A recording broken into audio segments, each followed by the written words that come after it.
So hello everyone welcome back to my another mini blog. So देखी पारे finally मुझे पहुँची जाती मॉर्निंग रु गाधेगी मंदिर पाखरे देन दीदी ये भी किसी किणाकिणी करूला भगवान नब बोली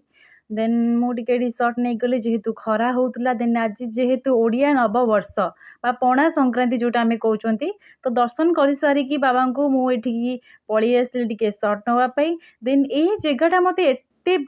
माने शांत लगे परिवेशटा मु माने सर्ट नहीं कि माने मते शांति लगे मो मन को मुझे भी गोटे सर्ट नेबी परम से बहुत थर जाए कि थरे भी जाए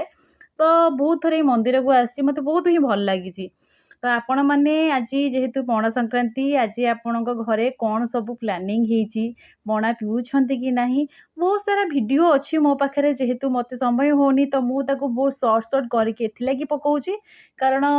जो दिन भी न पकई पारि बास भावुँ से एडिटिंग करके पकेया को। तो thank you for watching next video.